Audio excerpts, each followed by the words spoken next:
Assalamualaikum warahmatullahi wabarakatuh. Waalaikumsalam warahmatullahi wabarakatuh. Alhamdulillahil jabbaril qahhar, al-azizil ghaffar, khaliqil jannati wan nar. Wassalatu wassalamu ala sayyidina wa maulana Muhammadinil Mukhtar wa ala alihi wa ashabihil adhar. Amma ba'du. Saudara-saudara kaum muslimin rahimakumullah. Pada pertemuan kali ini kita akan membicarakan tentang neraka dan calon-calon penghuninya. Sesungguhnya kalau kita bicara tentang neraka, artinya kita bicara tentang akhirat. Dan kalau kita bicara tentang akhirat, kita bicara tentang alam gaib yang merupakan salah satu dari rukun iman yang 6, percaya kepada alam gaib. Kalau sudah bicara alam gaib, maka ini di luar batas kemampuan nilai-nilai ilmiah dan di luar batas kemampuan renungan filsafat. Ilmu pengetahuan akan buntu kalau sudah membicarakan alam gaib.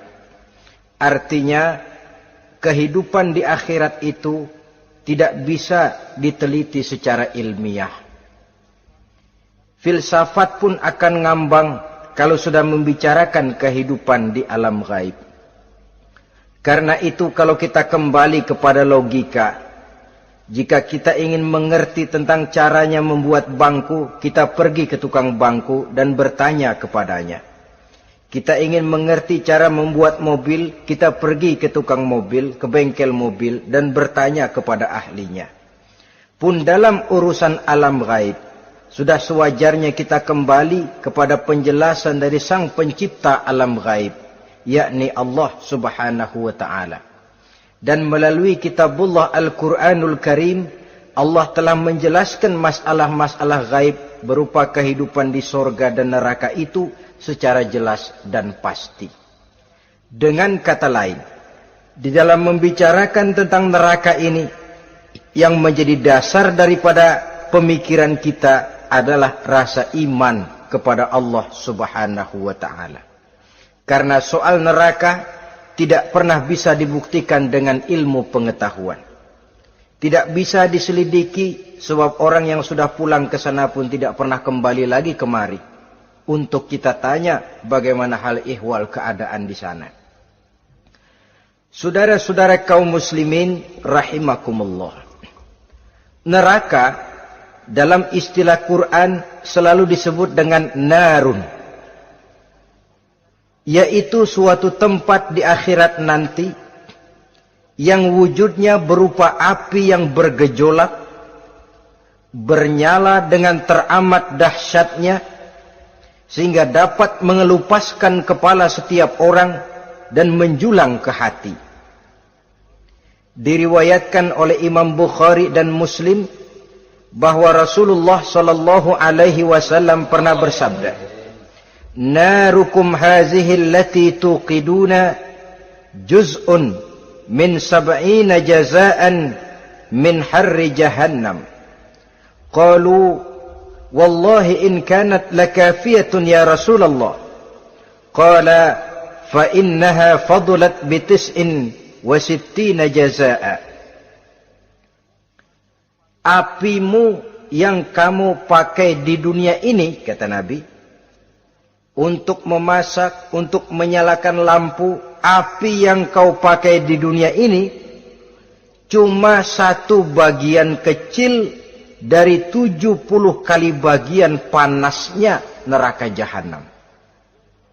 Sahabat waktu itu terperanjat lalu berkata, Wallah, in kanat lakafiyatun ya Rasulullah. Ya Rasul, api di dunia ini saja sudah cukup untuk menghanguskan kami, untuk menghanguskan apa yang ada. Bersabda Rasulullah sallallahu alaihi wasallam, maka sesungguhnya api neraka itu dilebihkan panasnya dengan 69 kali daripada panasnya api di dunia ini. Jadi sepanas-panasnya api yang pernah kita rasakan di dunia ini, maka api di neraka nanti 69 kali lebih panas dari api yang kita rasakan paling panas di dunia. Hadis yang senada dengan penjelasan ini di samping Jawahirul Bukhari, kita bisa menemukannya dalam Mukhtasar Tazkiratul Qurtubi dan Mukhtasar Ibnu Abi Jamrah misalnya. Saudara-saudara kaum muslimin rahimakumullah. Sehingga boleh jadi seringan-ringan azab penduduk neraka di akhirat nanti, kata Nabi, seorang yang di telapak kakinya diletakkan kerikil neraka yang sangat kecil, lalu mendidih otaknya. Itu seringan-ringannya. Di tapak kakinya diletakkan kerikil neraka yang oleh karena panasnya lalu mendidih otaknya. Itu yang paling ringan. Gak apa-apa. Cuma segitu aja. Di telapak kakinya ditaruh kerikil, otaknya lalu jadi mendidih karena menahan panas. Pantas kalau satu hari Luqmanul Hakim pernah memberikan nasihat kepada anaknya, kata beliau, "Anakku, kerjakanlah dosa seberapa kekuatanmu menanggung azab Allah. Dan laksanakan ibadah seberapa hajat dan keperluanmu kepada Allah. Berapa banyak hajatmu kepada Allah, begitulah kamu harus beribadah. Kalau kamu merasa tidak berhajat dan tidak perlu apa-apa kepada Allah, ya tidak usah ibadah." Logikanya kan begitu. Saudara-saudara, dalam hidup ini ada enggak yang enggak perlu kepada Allah? Ada enggak? Seluruh kita memerlukan Allah. Karena itu Luqman betul dengan bahasa diplomatis, "Anakku, kerjakan ibadah seberapa hajatmu kepada Allah. Makin banyak hajatmu kepada Allah, makin banyak hendaknya kamu melaksanakan ibadah. Tapi kalau kamu sudah merasa bisa hidup tanpa Allah, persilahkan kamu tidak usah ibadah." Sebaliknya, kerjakan dosa seberapa kekuatanmu menanggung azab siksaan Allah. Kalau merasa sudah belajar ilmu kebal, kira-kira di neraka nanti enggak apa-apa, persilahkan kerjakan dosa sebanyak-banyaknya.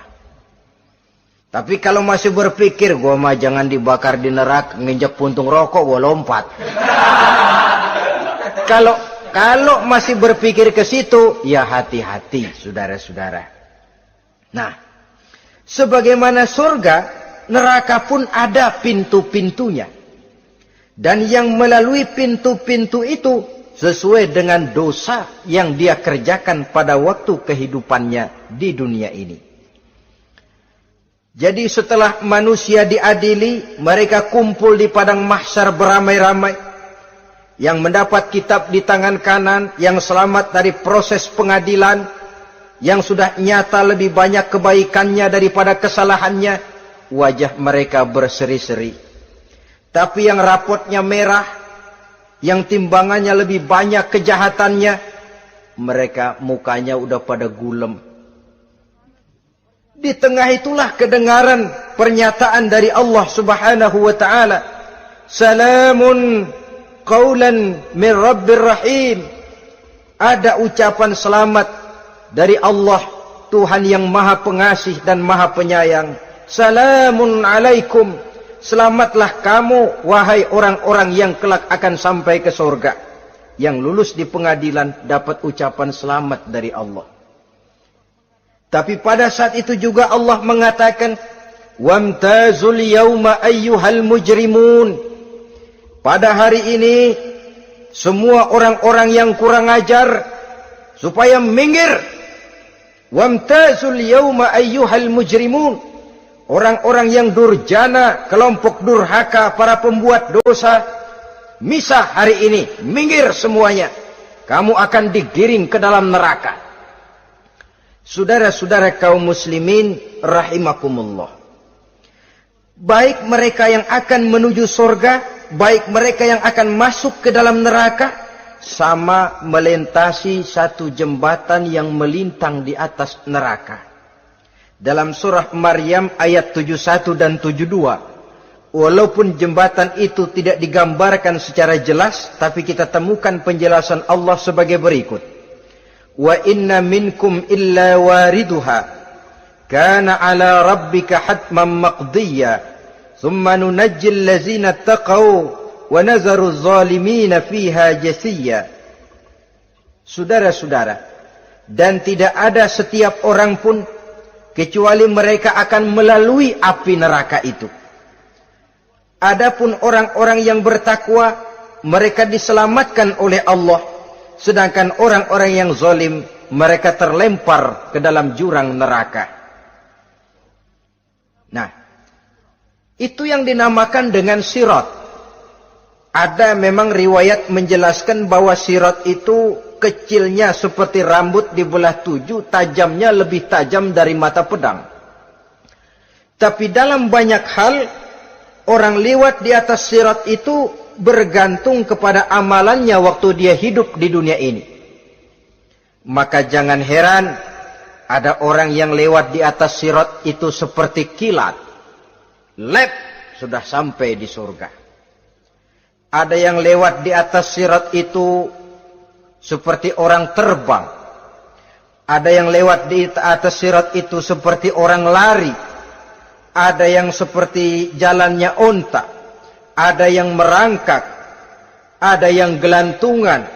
Ada yang sudah hampir sampai ke tepian sana untuk masuk ke dalam surga, terpeleset nyemplung juga ke dalam neraka. Sesuai dengan amalan pada waktu mereka hidup di kehidupan dunia yang sekarang ini. Saudara-saudara kaum muslimin rahimakumullah. Apabila orang terperosok lalu masuk ke dalam neraka, bagaimanakah ihwal keadaan di neraka? Panasnya sudah kita jelaskan tadi. 70 kali lipat dari sepanas-panasnya api di dunia ini. Lalu orang-orang yang masuk ke dalam neraka, mereka juga mendapat pakaian, makanan, minuman, perhiasan. Tapi makanannya, minumannya, perhiasannya lain dengan orang-orang yang sampai di surga. Mereka juga diberikan buah-buahan, sebab di neraka juga ada pohon. Namanya pohon zakum. Buahnya duri dari api. Dan itu yang akan jadi lalap makanannya orang-orang neraka. Di dalam surah As-Saffat ayat 64-65 Allah subhanahu wa ta'ala menjelaskan, Innaha syajaratun takhruju fi aslil jahim tal'uha ka'annahu ru'usus syayatin. Sesungguhnya pohon zakum itu adalah satu pohon yang akarnya keluar dari dasar neraka, yang buahnya seperti kepala setan. Ini sudah untuk bahasa yang sangat menyeramkan ini.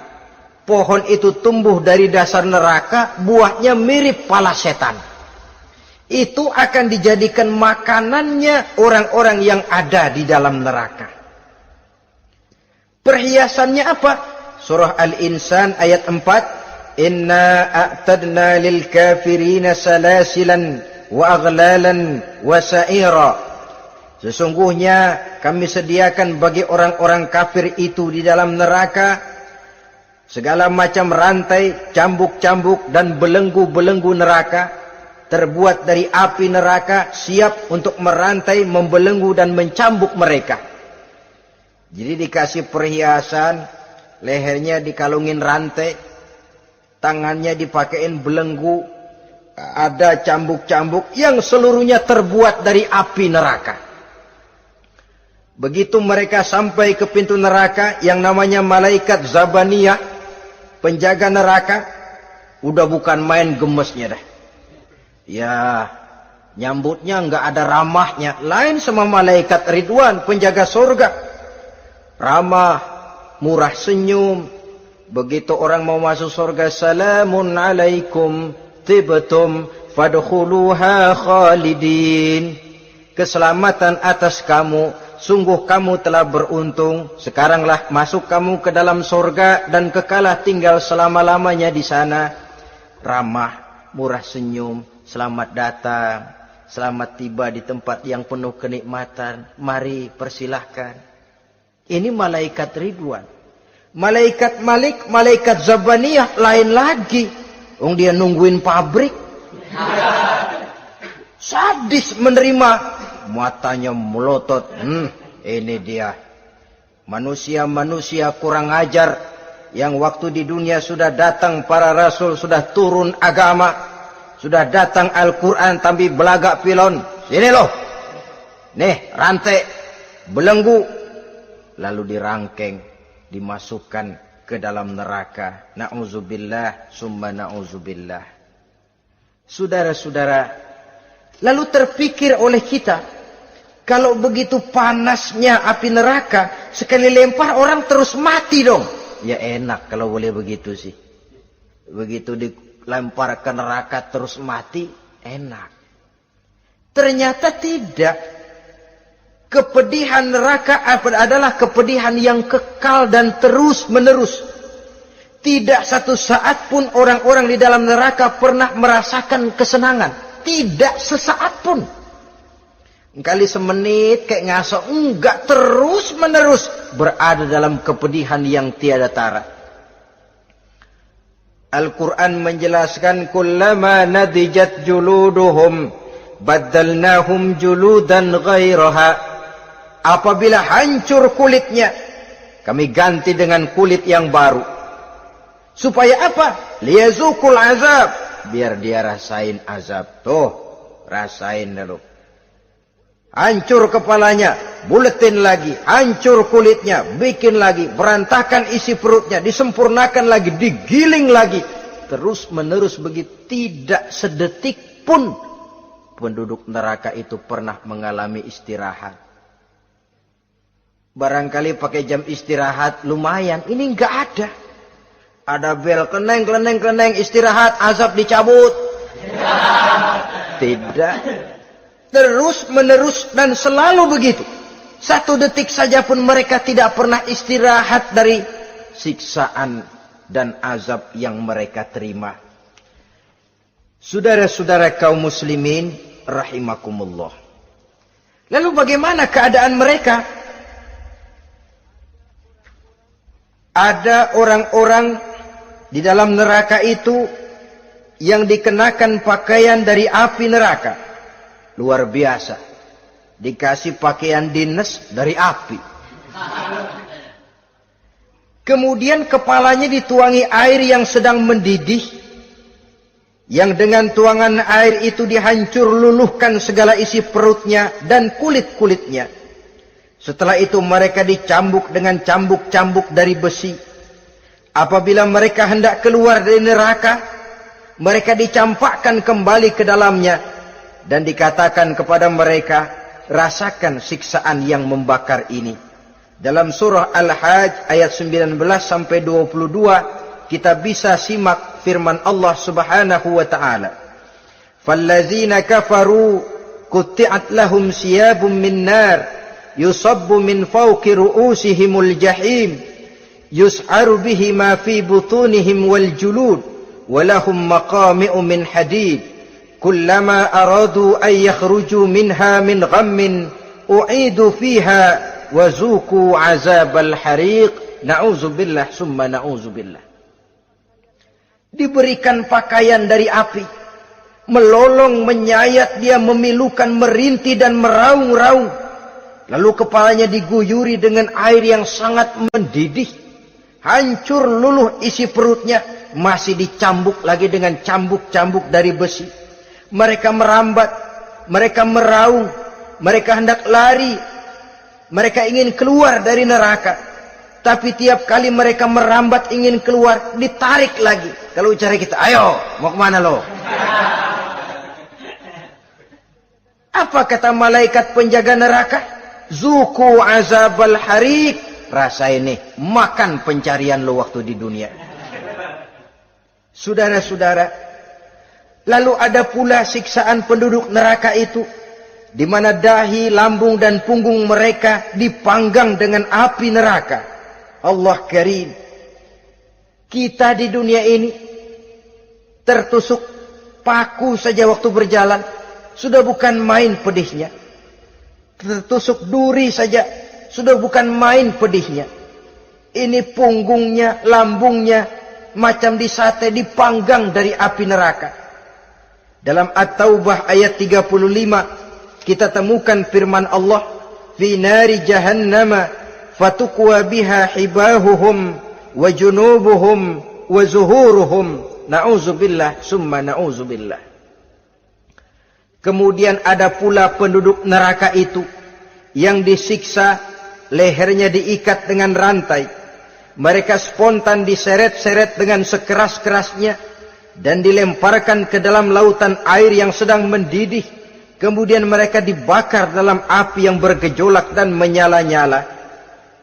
Pada surah Al-Mu'min ayat 71 dan 72, Allah Subhanahu wa taala menjelaskan, izil aghlalu fi a'nakihim wassalasil yushabuna fil hamim summa fin nari yusjarun.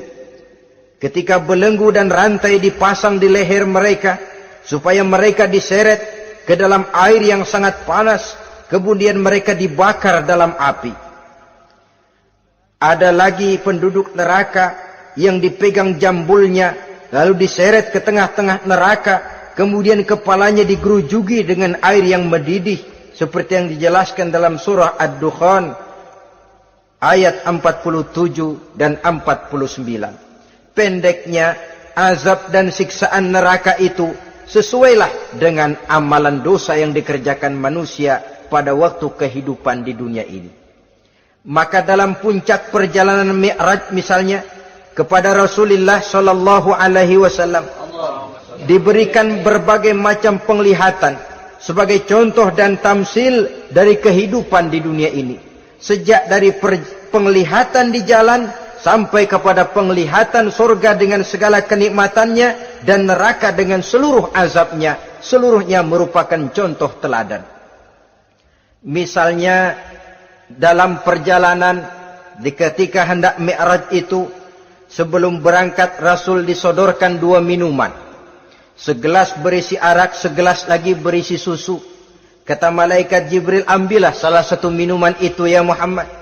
Lalu Rasul dengan tidak ragu-ragu, mantap betul beliau mengambil gelas yang berisi susu, lalu beliau minum.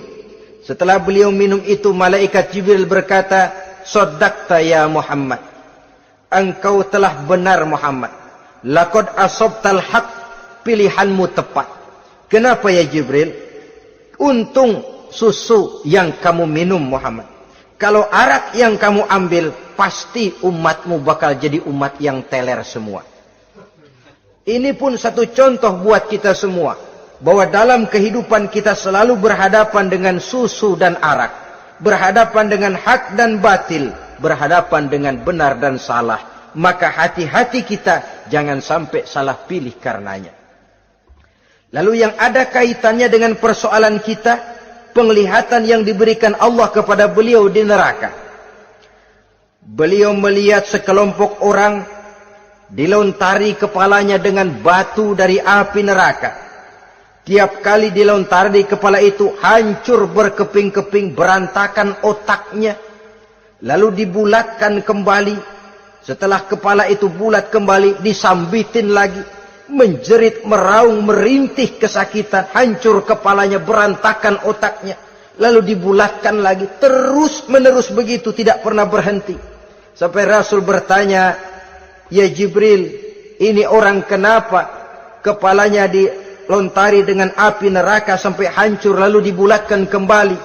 Kata malaikat Jibril, ya Muhammad, itulah contoh daripada umatmu yang berat untuk sujud kepada Allah Tuhannya.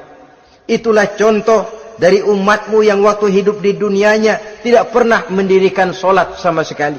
Sombong yang paling sombong adalah sombong kepada Allah. Artinya tidak mau sujud kepada Sang Maha Penciptanya.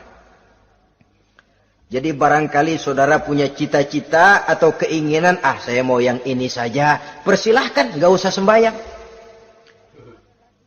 Lalu ada lagi sekelompok kaum, perutnya besar, sebesar rumah, dililit dengan kala dan ular dari api neraka, diseret-seret dia di jurang neraka, dipatoki ular, hancur perutnya, dibulatkan lagi perut itu, diseret kembali, hancur lagi, dibulatkan lagi, terus menerus seperti itu.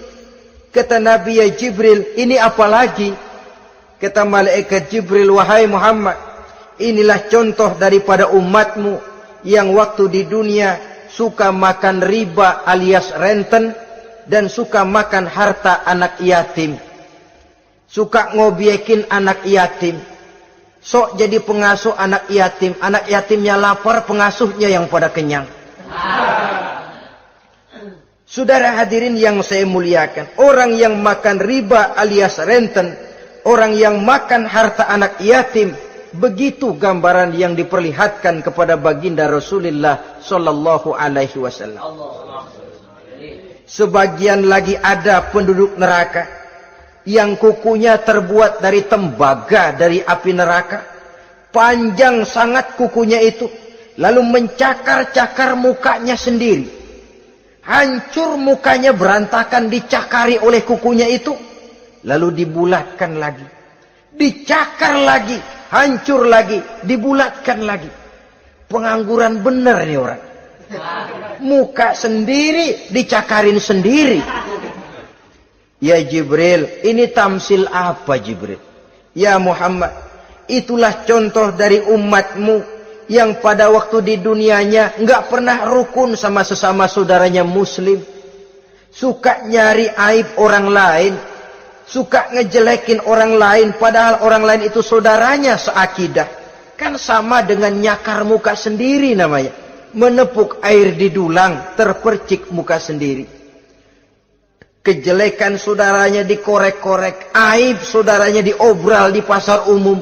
Orang macam itu nanti tangannya akan tumbuh kuku panjang dari tembaga yang akan mencakar dan mengoyak-ngoyak mukanya sendiri.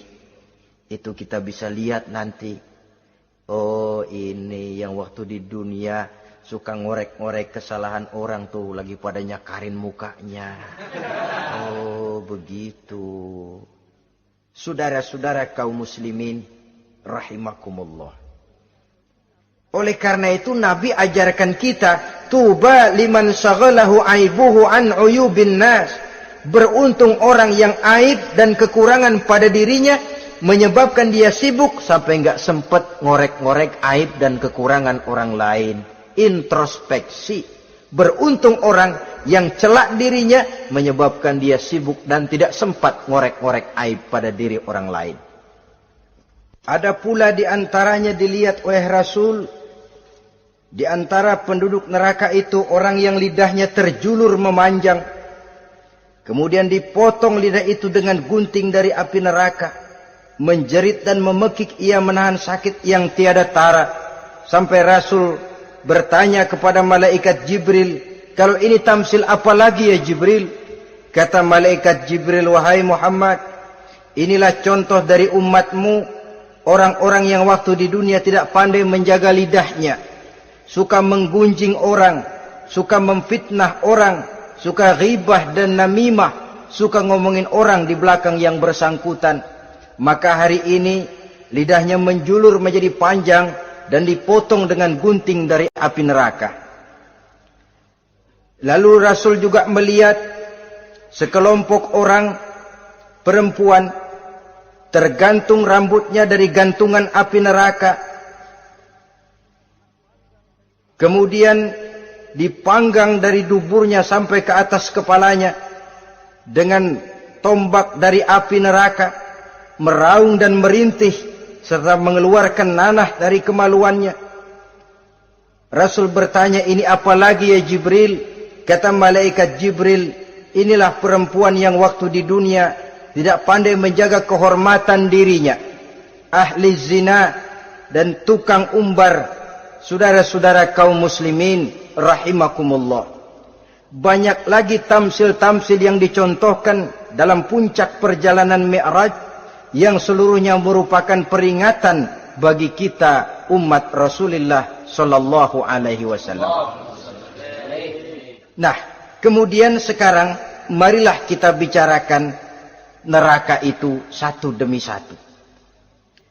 Yang pertama, dan ini yang paling dikenal orang, neraka Jahannam atau naru Jahannam. Siapa yang dijelaskan Allah akan menjadi penghuni neraka Jahannam ini?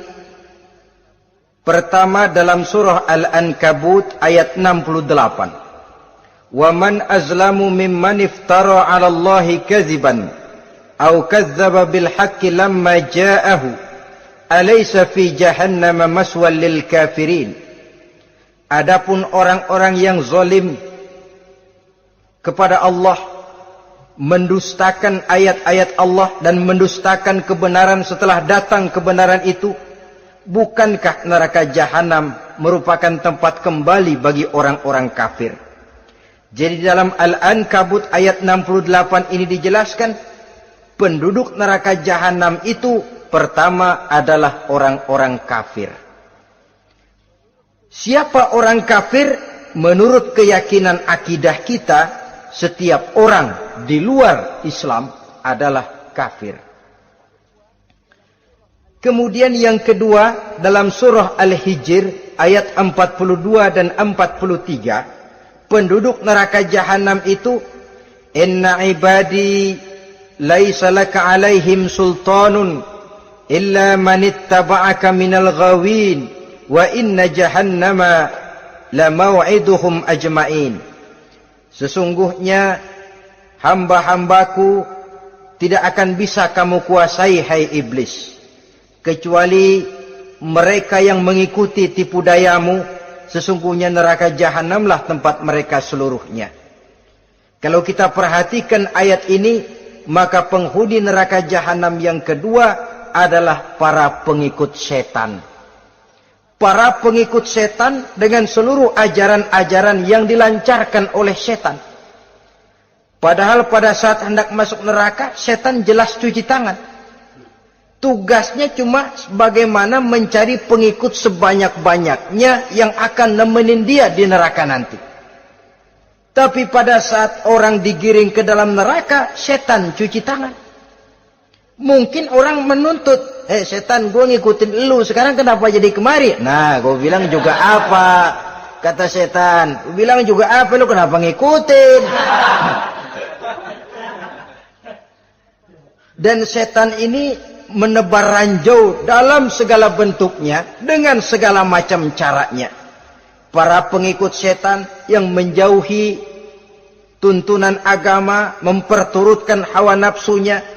Setan membisiki manusia lewat minuman keras, setan masuk manusia lewat judi, lewat zina, lewat kenikmatan yang melalaikan orang dari kehidupan akhirat dan selanjutnya, dengan segala macam jalan. Kadang-kadang dalam ibadah setan juga masuk. Kalau tidak ditimbulkannya takabur, ditimbulkannya sikap ujub dalam diri kita. Timbul rasa diri lebih benar dari orang lain, dan ini jelek. Timbul rasa nganggap enteng orang lain, itu kan ujub, nggak dikelihatanin orang, cuma hatinya aja ngomong sendirian. Kalau gue lihat di kampung ini nggak ada yang kayak gue. Bayangnya kayak ibadahnya kayak udah aing pang paling nak ya di dia. Ya. Itu juga bisikan iblis, dan dia tidak segan-segan mengaku jadi Tuhan iblis itu. Dan ini diceritakan dalam kehidupan Sayyidus Syekh Abdul Qadir Jailani. Ketika beliau sedang ibadah di mihrab dalam masjid, datang seberkas sinar. Sinar itu ngomong, ya Abdul Qadir ana rabbuk. Hai Abdul Qadir, aku Tuhanmu, kata cahaya tadi. Sudah cukup kamu ibadah Abdul Qadir. Sembayangmu udah banyak, puasamu udah banyak, jihadmu cukup. Maka mulai sekarang berhenti dah ibadah. Aku bolehkan kepada kamu segala yang dilarang. Cuma yang didatangi Syekh Abdul Qadir. Sehingga mendengar cahaya tadi ngomong begitu, beliau ambil kasut sendal, disambitnya cahaya tadi, izhab ya la'in. Pergi, laknat, terkutuk, iblis kamu. Masa saya disuruh berhenti sembahyang karena hati saya sudah baik? Kalau hati sudah baik lalu boleh berhenti sembahyang, mestinya yang paling dulu berhenti sembahyang Nabi Muhammad, sebab beliau orangnya paling baik. Tapi Nabi hatinya baik, sholat jalan terus, hukum halal haram berlaku. Ini kadang-kadang orang sekarang baru ibadah dikit banget merasa dapat bisikan katanya, wangsit. Ya berhenti sembahyang madep mulu, nah madep ngudek sembahyang. Bikin ajaran yang aneh-aneh. Nah kalau satu orang boleh dapat wangsit, saya juga boleh dong ngomong dapat wangsit. Saya juga boleh dong mendirikan aliran kepercayaan. Saya ngilang dulu dari kampung saya kira-kira 3 tahun. Saya nyepi di kaki Gunung Salak, pulang piara jenggot, pakai belangkon. Di depan nama saya pakai embel-embel mbah. Saya ngaku dapat wangsit di Gunung Ano, mewahyukan kepada saya ano. Saya cari murid yang fanatik. Saudara-saudara kaum muslimin rahimakumullah, setan membisiki manusia hatta kita sedang ibadah sekalipun dibisikinya. Caranya, mula-mula dia bisikin, lu sembahyang buru-buru dah. Buru-buru udah. Akhirnya apa? Rukuk kita enggak sempurna, sujud kita enggak lengkap, tumakninah kita kurang, bacaan kita tajwidnya enggak kena. Kalau itu bisa kita atasin, kita sembahyang sebagaimana yang seharusnya, dia bisiki lewat jalan lain lagi. Suruhnya yang pendek-pendek aja dah. Atau habis sembahyang udah sigrah, udah jangan pakai wirid, jangan pakai zikir. Dengan segala macam jalan. Dibisikinya was-was ke dalam diri kita. Sehingga ada satu riwayat walaupun dhaif, tapi ini baik untuk dijadikan pelajaran. Konon iblis itu kalau subuh keliling dia. Bawa kulit kambing, jarum, sama tepung. Ditanya orang, iblis ini buat apa? Oh, kulit kambing. Gunanya tahu nggak? Kalau begitu subuh, sudah muazin bilang, as-salatu khairum minan naum. Salat lebih baik daripada tidur. Maka ini kulit kambing mulai aku hamparkan buat hamba-hamba Muhammad. Jadi begitu dengar azan, cuma udah bikin anget udah tidur. Kenapa? Kulit kambing belis masuk. Saudara-saudara, lalu kata orang tadi lagi, lah kalau tepung buat apa itu? Oh, tepung. Itu kalau umat Muhammad mau baca Quran, baca kitab, mutolaah, gua aurin tepung matanya. Biar dia sepet. Makanya kalau sudah ngaji, baca Quran, bawaannya udah ngantuk aja ngantuk. Oh begitu, iya. Nah kalau duri paku itu buat apa? Nah ini duri paku. Kalau umat Muhammad mau hadir di majelis taklim, mau pergi ngaji, mau duduk iktikaf di masjid, gua pasangin paku di pantatnya. Jadi kalau sudah duduk di masjid, kelasat, kleset. Hadir di majelis taklim, kelasat, kleset. Bawaannya mau udahan melulu. Itu duri-duri dan paku-paku yang memang ditebarkan oleh iblis. Saudara-saudara kaum muslimin rahimakumullah, jadi para pengikut setan dengan segala macam perangkapnya ini pun, ya perangkap setan itu ya dunia. Dunia itu ya isinya harta, tahta, wanita. Kan perangkap dunia itu. Harta, tahta, wanita, ini sering bikin orang buta. Perangkap dunia dan merupakan perangkap setan sekaligus. Nah, yang ketiga, penghuni neraka jahanam adalah para pembuat dosa, orang-orang yang durhaka. Dalam Toha ayat 74 Allah menjelaskan, innahu may ya'ti rabbahu mujriman fa inna lahu jahannam. Sesungguhnya orang-orang yang datang menghadap Allah dengan berlumuran dosa, maka sesungguhnya bagi mereka adalah neraka jahanam. Dan yang keempat, penghuni neraka jahanam orang yang kufur nikmat. Tidak cuma kufur iman, tapi kufur nikmat bisa menyebabkan orang masuk neraka jahanam. Belum pernah merasakan dalam hidupnya bahwa Allah memberikan nikmat kepadanya, bagaimanapun besar karunia dan nikmat itu. Dalam surah Ibrahim ayat 28-29 Allah menjelaskan, Alam tara ilal ladzina baddalu ni'matallahi kufran wa ahallu qaumahum darul bawar jahannama yaslaunaha wa bi'sal qarar. Tidaklah engkau perhatikan, tidaklah kau lihat orang-orang yang mengganti, menukar nikmat Tuhannya dengan kekufuran. Diberikan nikmat berupa Islam, digantinya dengan kekufuran. Dia tidak tahan kesengsaraan dunia lalu memilih kesengsaraan akhirat. Padahal kesengsaraan akhirat lebih abadi dari kesengsaraan dunia.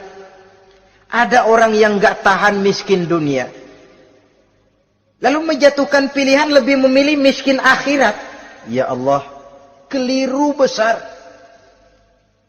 Karena gak tahan hidup miskin di dunia, ada yang nawarin ngasih super mie 3 bungkus, iman telap.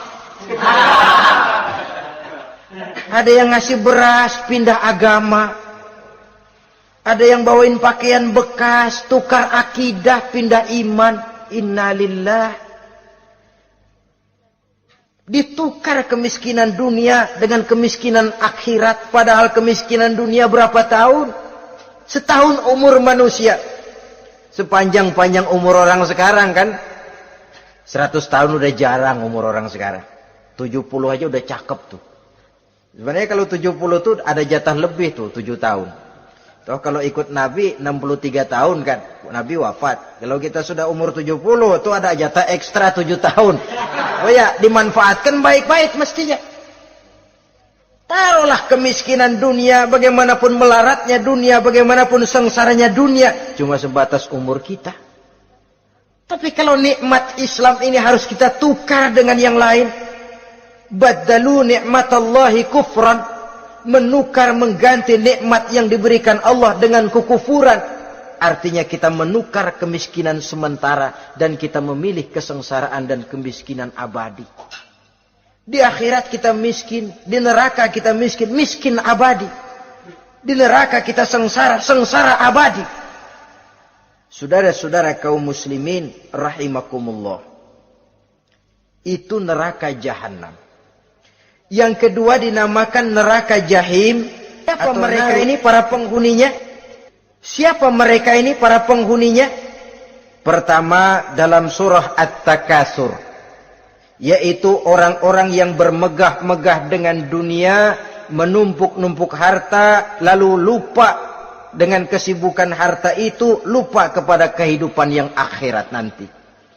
Alhaakumut takatsur hatta zurtumul maqabir kalla sawfa ta'lamun thumma kalla sawfa ta'lamun kalla law ta'lamuna ilmal yaqin la tarawunnal jahim. Kamu telah lalai akibat apa? At-takatsur. Ini penyakit pertama yang menyebabkan orang sampai ke neraka jahim. Penyakit takatsur. Dan itu penyakit zaman sekarang. Berlomba-lomba dengan kemegahan materi, berlomba-lomba dengan kemegahan dunia.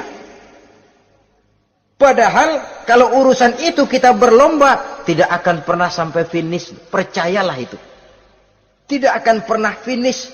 Sebab kemegahan dunia siklus, lingkaran setan. Kita anggap kalau punya duit 1 juta tenang, punya 1 juta berubah pikiran, lain lagi. Kita anggap kalau punya mobil enak, sudah punya mobil, lain lagi problemnya. Kita anggap kalau rumah sudah gedung, enak hidup, punya rumah gedung, lain lagi problemnya. Makanya pesan Nabi kalau ingin hidup tenang, urusan dunia lihat ke bawah, urusan akhirat lihat ke atas. Sering dicontohkan kalau punya mobil, bilang alhamdulillah kita punya mobil, tangga kita cuma punya motor. Kata yang punya motor, syukur banget kita punya motor, tangga kita punya sepeda doang. Kemana-mana kekejek mulu. Dayung. Kata yang punya sepeda, alhamdulillah kita punya sepeda, tetangga kita cuma jalan kaki, kemana-mana ngetuk mulu. Kata yang jalan kaki, alhamdulillah masih bisa jalan, tangga kita sebelah lumpuh bertahun-tahun gak kemana-mana. Kata yang lumpuh, alhamdulillah masih hidup, tangga kita kemarin mati gak balik lagi. Itu dalam urusan dunia. Sehingga sifat takatsur ini hilang. Tapi urusan akhirat, lihat ke atas. Kalau dia begitu sibuknya bisa jaga sholat, kenapa saya tidak? Kalau dia hidupnya sederhana, rajin sedekah, kenapa saya yang lebih kok enggak sanggup? Kalau dia bisa baca Quran, kenapa saya enggak? Lalu timbul gairah ingin mencontoh. Mencontoh orang dalam urusan ibadah menimbulkan ketenangan jiwa. Dan itu ada garis finishnya. Tapi kalau yang lumpuh lihat yang bisa jalan lihat yang naik sepeda, yang sepeda punya lihat motor, sudah punya motor lihat mobil, lihat pesawat terbang, pesawat lihat kereta api. Kapanlah awak nih mau bersyukur? Yang ada kurang saja padahal nikmat itu tidak pernah berhenti. Bukan dilarang orang kaya, tetapi perlombaan memperkaya diri itu yang dilarang. Karena kalau sudah perlombaan namanya jor-joran sifatnya. Prinsipnya tujuan menghalalkan cara ini yang dijaga oleh agama. Saudara-saudara, selain penyakit takasur yang menyebabkan orang sampai ke neraka jahim, juga perbuatan durjana. Dalam Al-Infitor ayat 13-14, innal abrara lafi na'im wa innal fujjara lafi jahim. Orang-orang yang berbakti, berbuat kebajikan, mereka akan mendapatkan neraka surga naim. Tetapi orang-orang yang fujar, durjana, kurang ajar, durhaka, lafi jahim, mereka akan mendapatkan neraka jahim. Lalu siapa lagi penghuni jahim itu? Orang-orang yang menentang dan menantang ayat-ayat Allah. Wallazina sa'au fi ayatina mu'ajizin ulaika ashabul jahim. Dan orang-orang yang berusaha menantang ayat-ayat Allah sehingga melemahkan orang-orang yang mau mengikuti rasul-rasul Allah. Menantang ayat Allah dan membuat lemah orang yang mengikuti rasul. Melemahkan semangat orang yang mau mengikuti khitah dan perjalanan Rasul. Lu mau bangun masjid, iya. Berabe, berat, jangan. Jangan aja kapok. Majelis taklim, pahit. Ngaji, berat, melemahkan ini. Sudah dia rusak, merusak lagi. Kalau rusak kan cuma sendirian. Ini tidak, sudah rusak, merusak. Mu'ajizin, melemahkan orang-orang yang mau mengikuti ayat-ayat Allah. Dan itu tidak jarang zaman sekarang ini. Orang yang melemahkan semangat kita dalam berjuang menegakkan kebenaran. Kita yakin Islam agama yang benar, kita yakin Islam agama yang sempurna. Ada saja orang yang melemahkan semangat kita. Yang berteori bahwa ada ayat-ayat Quran yang tidak relevan lagi dengan situasi dan kondisi. Yang berteori bahwa Nabi Muhammad cuma sebagai manusia biasa yang tidak terlepas kemungkinan dari salah. Pendeknya melemahkan nilai-nilai semangat kita untuk memperjuangkan Islam ini. Ini pun termasuk mu'ajizin. Mereka akan menemukan nanti di akhirat kapling di dalam neraka yang dinamakan neraka jahim. Na'udzubillah summa na'udzubillah.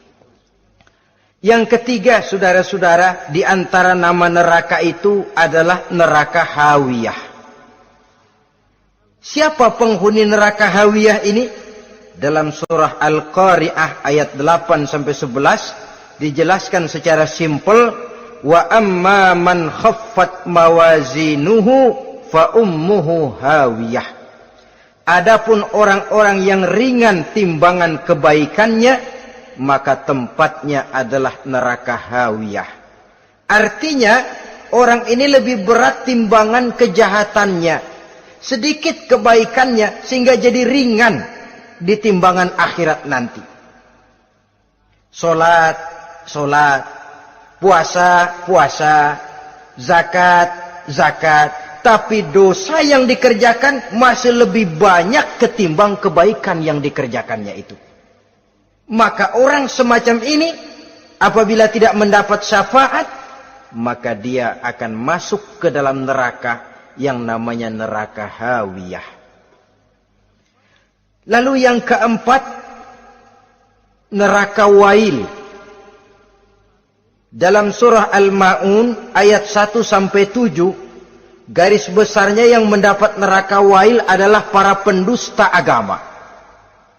Siapa sih pendusta agama itu? Ara'aita allazi yukazzibu biddin. Tidakkah kamu lihat siapa orang-orang yang mendustakan agama? Mendustakan agama. Beragama tapi bohong. Salatnya bohong. Hajinya bohong. Puasanya bohong. Mendustakan agama. Siapa mereka? Fadzalikal ladzi yad'ul yatim.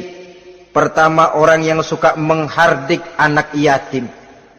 Anak yatim yang lemah, anak yatim yang tidak berdaya, yang hidup dipayungi kemiskinan dan kekurangan, bukan ditolongnya, malah dihardiknya.